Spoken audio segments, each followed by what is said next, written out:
Hello বন্ধুরা, আবারও Brazil দলে ফিরবেন অস্কার, ফিলিপে কুতিনহো এবং অ্যান্টনি। এবং ব্রাজিলের স্কোয়াড কবে ঘোষণা করা হবে এবং স্কোয়াডে কারা কারা থাকবেন চলুন জেনে নিই বিস্তারিত। ব্রাজিল ফুটবল দলের জন্য ৫৫ সদস্যের একটি প্রাথমিক স্কোয়াড ঘোষণা করা হয়েছে। এই তালিকা থেকে মাত্র ২৫ জন কিংবা ২৬ জন খেলোয়াড়কে মূল দলে রাখা হবে। আসন্ন ম্যাচ আগামী মাসের ১০ ও ১৪ তারিখে ব্রাজিল হাই ভোল্টেজ প্রীতি ম্যাচে মাঠে নামবে। এই ম্যাচগুলি ব্রাজিলের ২০২৬ বিশ্বকাপের প্রস্তুতির জন্য গুরুত্বপূর্ণ। তবে সবথেকে হতাশার খবর এটাই যে ইনজুরির কারণে নেইমার দল থেকে ছিটকে গিয়েছেন, যা ব্রাজিল ভক্তদের জন্য একটি হতাশার খবর। ফিলিপে কুতিনহো ইউরোপের ব্যর্থতার পর তিনি আলোচনার বাইরে ছিলেন, কিন্তু তার সাম্প্রতিক দুর্দান্ত পারফরম্যান্সের কারণে তাকে পরবর্তী ২ ম্যাচে রাখা যাবে বলে গুঞ্জন শোনা যাচ্ছে। এবং তারপর আছেন অস্কার। বহু বছর পর জাতীয় দলের বাইরে থাকার পরেও গুঞ্জন রয়েছে যে কুতিনহোর সাথে তাকেও ব্রাজিল দলে দেখা যেতে পারে।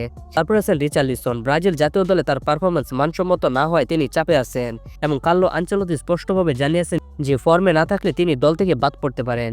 এবং তারপরে আছেন অ্যান্টনি। অনেকেই তার ক্যারিয়ার শেষ বললেও কার্লো আনচেলত্তি তাকে আরেকটি সুযোগ দিতে পারেন। এবং তারপরে আছেন থিয়াগো সিলভা। ৪০ বছর বয়সেও তার অবিশ্বাস্য পারফরম্যান্স, অভিজ্ঞতা এবং নেতৃত্বের কারণে অনেকে চান তিনি আবারও ব্রাজিল দলে ডিফেন্স সামলাবেন।